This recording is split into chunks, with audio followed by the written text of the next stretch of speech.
Hello and welcome to another episode of Making the Rounds. Today we're going to be reviewing One Punch Man. I am here with Webwave. Hello. Make love it. Hey.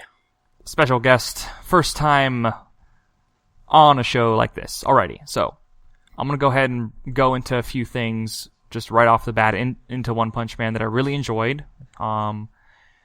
I really loved the silliness of the anime show as a whole, even though it was only 12 episodes. I'm hoping to come back with more. I think they will. I loved Saitama, I loved Genos. I even loved the biker dude, the Muramana. What was his name? Moomin Rider? Moomin Rider. Thank you so much, Wubs. Moomin Rider was really cool because there was an episode where they go up against. Oh, by the way, huge spoilers. If you haven't seen all 12 episodes, hit pause on the video and watch those right the fuck now. Now that that's over. I love the Atlanteus, sea folk king beating everybody up, and then, Merman Biker? Yeah. Or Licenseless Rider. Yeah, he comes in and he's like, you know what, I may be a C-list hero, but I'm gonna do what I can, and that's really cool. And it's an anime about heroes, in a sense, big and small, doing their part to make their world a better place, no matter how silly the stories get. So those are some characters I really enjoyed. The music, I really loved the music. The opening and exiting music were really phenomenal. They did a great job of really tying everything together when it comes to the campiness of the show, the silliness of the show, and the exponential badassery that continues with each episode as it just goes on. The storytelling is, well, it's kind of weird. It's like non-linear but linear in the sense, and it's super very thematic with being a superhero and their journey and sort of interacting with that world, but at the same time it's really funny, campy, silly, and cliche at times to sort of poke fun at the superhero genre in itself. Would I recommend this to a friend? Yes, I definitely would. If they like action-packed awesomeness with great music and a little cliche cheesiness here and there, then this anime is right for them. We're going to go ahead and move on to Webwave. Yes, I agree. All the main characters, Genos, Saitama, and they're both really cool. And Moomin Rider is one of the best because he is just a dude on a bike. And he is still one of the bravest dudes ever. He steps up to this undersea monster that's basically 10 feet tall and completely ripped when it's raining. And he just justice crash and throws his bike at it, and it's it does nothing, obviously, because it's just a bike. But the fact that the dude tries to fight giant monsters on a bicycle just makes him one of the coolest characters ever. I love the higher ranked heroes because the world that they live in, they have C rank, which are just normal people, vigilante type superheroes like Moomin Rider, and then you have S rank who are the actual Justice League almost. And they actually have superpowers, the Psychic Lady Tornado, who's great because she's tiny, but psychic powers and is awesome. I don't know, better way of describing that. I love the music. I love the fight theme that plays. It's just sort of this little instrumental thing, but it's pretty cool. I love the main theme because it's super hype, and I loved the fact that in the final battle, that is the song that plays, and that's a little trope or a little thing I see in anime that's really cool when the opening theme becomes the final boss theme. And I'm yes, awesome. And the storytelling's really good. I mean, it's basically almost like a villain of the week, except that's kind of the way the world works. So you have heroes and you have monsters, and monsters just pop up occasionally from week to week. And even most of the time it's 3 monsters per episode that just get wrecked by Saitama. And you're just whatever, I'm going to the store. And would I recommend the show to a friend? Yeah, I mean, if you like superheroes and you like the idea of overpowered characters and how their lives work by being overpowered, y'all find this anime pretty interesting. So I'm going to pass it off to McLovit. Catch the baton, McLovit. Alright. So I would say I've only watched the first 3 episodes and the last episode because I've read the manga and some of the original webcomic from 1. And I have to say the animation, music, and pretty much everything just is a lot better than what I thought it would be.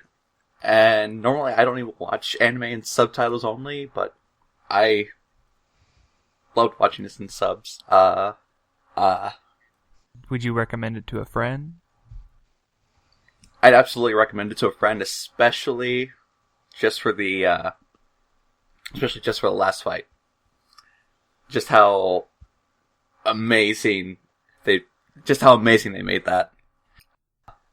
I would have to say, the one thing that I did find a little strange was the fact that they took out one of the demon levels, or the disaster categories, which was Wolf, and it was, yeah. And it was below Tiger, and it was for kind of like gangs with superhuman powers kind of thing. I thought that would be, yeah. I kind of thought that would have been kind of cool if they kept that, but yeah.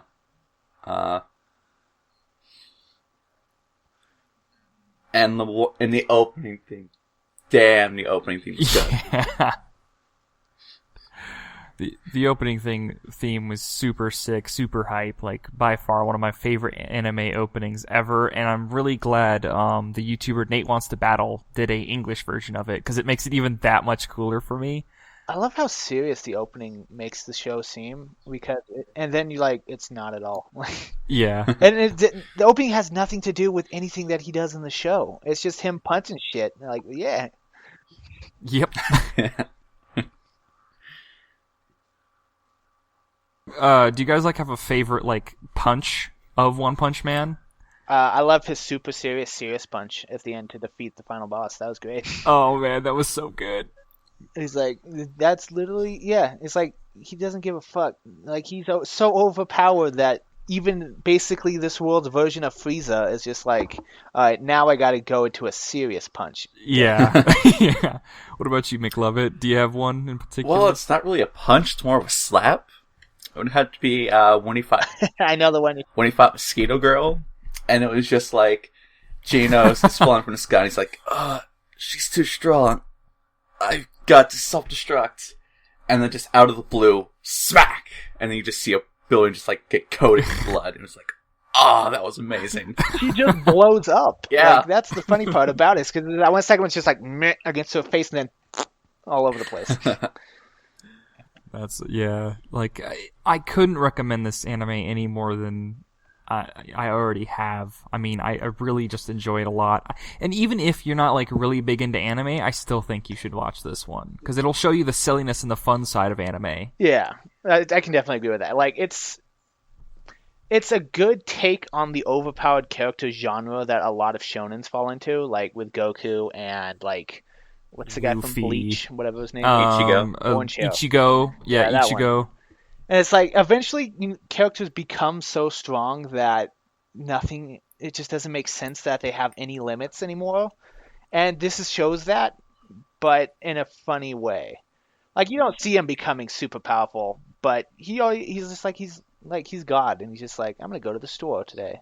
And he kills someone with one punch. He's again, one punch, neat. Yeah. I like the fact that he's very frugal, and he cares about his sales and stuff like that. Yeah. It adds a certain very a depth to him, because he's superhuman in that way. He's just, man, I really wish I went to the store an hour early so I could get that special on rice or eggs or whatever. Yeah. And there's that one scene where he's fighting I don't remember. It was Omega Carnage form, yeah, Kabutops, whatever it was, and he's I'm going to destroy your whole species. I will destroy everyone you love. And and Saitama says my God, I've made a terrible mistake. He's saying that he'll kill everyone within a week, and it'll be Saturday, but that means today's Saturday. I've missed the sale, and he's just punch, and he's I need to go. Yeah. And then Genos is "Oh, don't worry, we'll make it. We can maybe make it there if we run." Yeah, at the end. There's this giant kaiju monster that's like, I'm going to destroy a whole species. Like, oh shit, I missed a sale. Like, that kind of thing is funny. Or like when he's trying to kill a mosquito, like a regular mosquito, and that's what he has trouble with. Yeah. Genos is cool. I love cyborgs. I'm going to say that. Fucking Yeah. that fight between Genos and the Sea King was like neat. It was super cool. And that's the fact that a lot of people probably don't take into account, is that One Punch Man can kill anything in one punch, but he is not everywhere at all times. So Yeah. that's where you get like Moomin Rider. As I looked up the fight between he and the Undersea King or whatever, Deep Sea King, again. And there's that scene where he just like a regular human just goes to punch him, he just like catches this giant monster hand, and is just like nope, and just grabs him and tosses him. Shatters his fucking arm. Yeah. Like that was brutal. Great. Like the designs of monsters are cool too. Like I can only imagine that whoever did the original designs for these is like has a field day, like coming up with stuff. Oh yeah, I'm sure it was a super fun process. McLovin, do you have like any favorite monsters out of the series, or like favorite villains that you really enjoyed? From the anime, right? Or yeah, from the anime. I have to say Lord Boros, just from the anime. Yeah, because it's like it's kind of like a cheap knockoff version of like Goku fighting like Saitama. Yeah. That fight was so cool because one, it had the main theme, and two, it was like you could tell like they saved their animation budget for that. Yeah. Yeah. Like as he's like they're fighting through this giant city-sized ship and it's just blowing apart as the Lord Boros is like kicking the shit out of Saitama and he's not fighting back, and like eventually kicks him into the air, and you see Saitama land on the ground, and then you realize he's on the moon. Like he kicked him to the moon. Yeah. Like that was cool. My favorite part about that fight was like at the very end, again, spoiler alert, where he's just sitting there, Lord Boros is just dried up, sitting there dying, and Saitama is just like, you got really close. And Lord Boros was like, you're lying, you piece of shit. Like, it was such a very earnest moment where it's like, yeah, One Punch Man is super powerful. Yeah, and well, the cool thing about that fight too is that while he's fighting in the ship, like all the other superheroes are trying to take down the ship and not realizing he's destroying it. Yeah. From the inside, and the like all the other like B characters are so cool. Like I want to know more about Metal Knight. I really do. That is an interesting idea. That he seems like a weapon designer. Well, yeah, like that's the whole thing. Like he goes in with that one droid to like blow up the asteroid. He's like, I'm testing a new weapon. And they're like, you're not here to save everyone? He's like, nah. Nah. And they're like, it doesn't work. He's like, well. It's like the Heroes Association has a whole bunch of like eccentric like hero anti-hero combinations.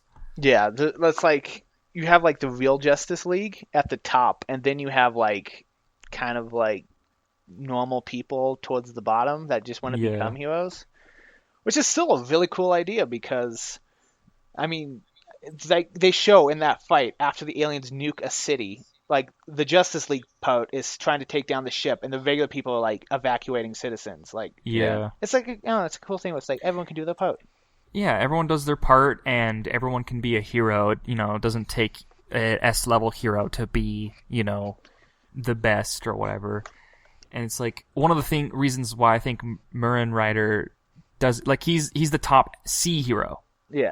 For a little while, and then of course Saitama passes him. But I think one of the reasons why he doesn't move up to B rank is because he likes being helpful and he likes keeping busy with his quota as a C hero, because if you're constantly having to renew your hero license and doing good, it keeps you on a path, I feel, morally, and so you don't get lazy and bored, or you get to that point where you don't care about saving people anymore. You just care about your own needs. So in a lot of ways, this anime is kind of a commentary on humanity, but in a very silly way. Yeah. Also, I like Tornado. She is the best. She's cute.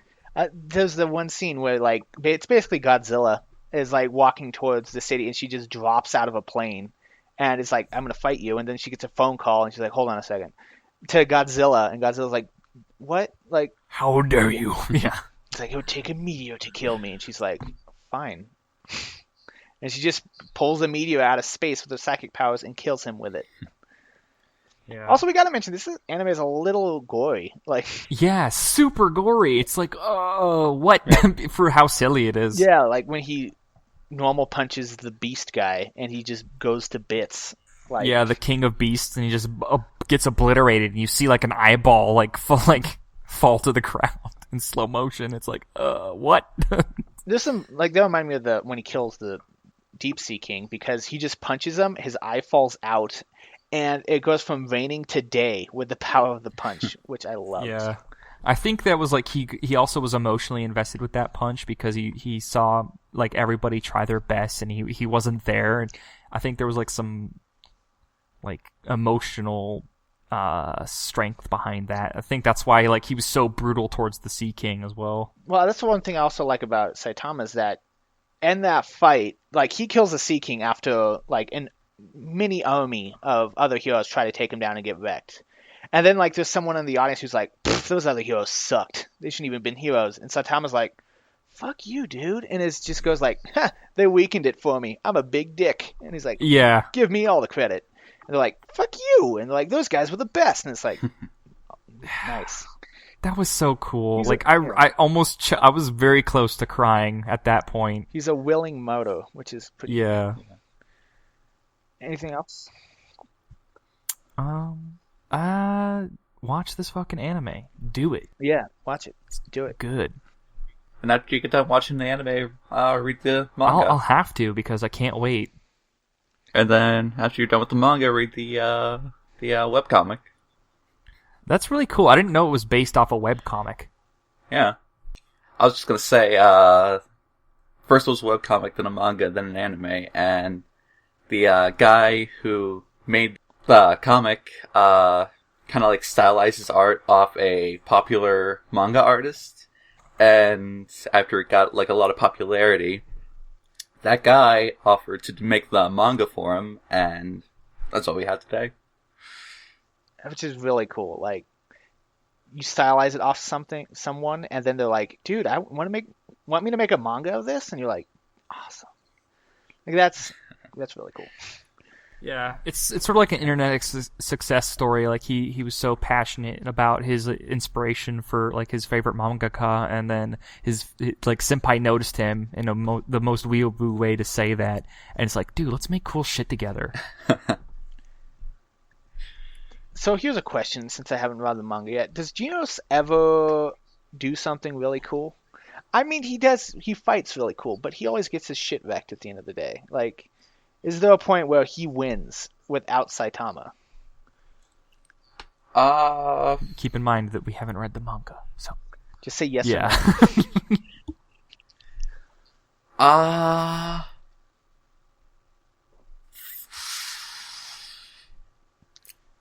Kind of? Okay, that's good enough. And with that, I believe we will call it a episode of Making the Rounds. Thank you guys so much for joining us. We truly appreciate you giving our videos a watch. If you enjoyed the video, please do leave a like, and stay tuned for more episodes of Making the Rounds. Yeah. Bye, everyone.